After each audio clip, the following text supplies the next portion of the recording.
Welcome back, beautiful people. I'm Scooby Scoobs, and today's episode is for the ones who live in the margins and the in-betweens. Intersectionality isn't a buzzword, it's survival, being black and woman and something more. This week, we're talking about those layers. Today's story is Bloodline.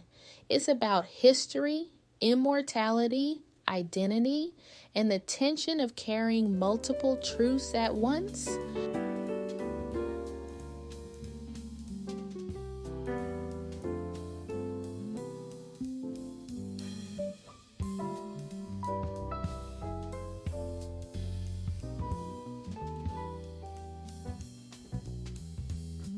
Immortality is a lie they tell you about in movies and cheap novels.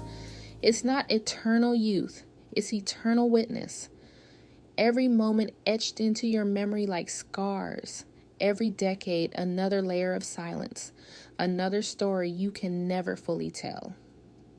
I've walked Harlem's streets for centuries, long before it became the beating heart of Black culture and resistance. My name is Solomon Baptiste, and I was turned in 1742, just a few years after my capture from a small village near Dahomey. My maker, a French vampire who saw something in me beyond the chains of slavery, gave me a choice. Not freedom, not humanity, but survival. Survival has always been our inheritance. The night I met Ayanna Washington was different. Not because she was beautiful, though she was, with eyes that seemed to hold entire histories.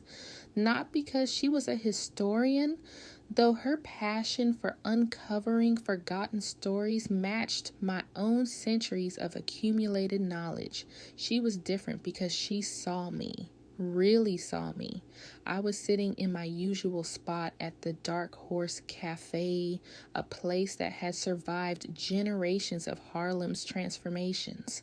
My laptop open, supposedly working on another freelance editing job, one of many mundane covers I've used over the decades to blend into human society. She walked in with a stack of archival documents, her movements precise, academic, but with an underlying fire that caught my attention immediately. I knew her type. Researchers, historians, always digging, always searching. But Ayanna was different. Her research focused on tracing Black familial lineages during the colonial and antebellum periods I knew intimately, not from books, but from lived experience. When she spread her documents across the table, something in the genealogical charts made my centuries-old heart stop. Familiar names, familiar places, connections that shouldn't exist, couldn't exist. Who are your ancestors? I asked, my voice carefully controlled. She looked up, surprised by my direct question. The Washingtons, originally from a small plantation outside Charleston.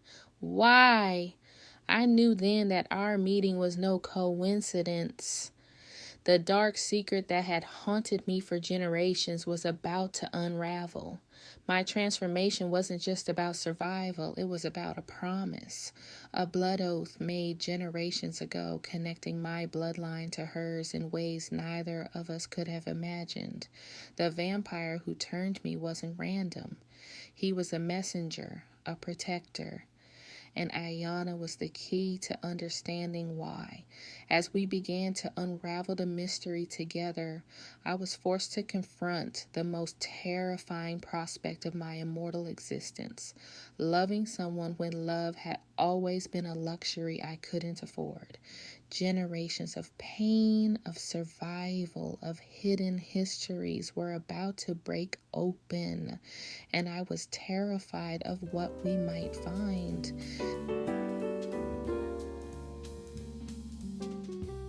Solomon lived through it all, and still, he searched for connection. Y'all being seen in all our identities, and that's sacred. This week, reflect on your intersections. Journal. Speak them aloud. You are not one thing, and that is your power. Join me next week. We're breaking boxes, stereotypes, expectations, and we're doing it with love.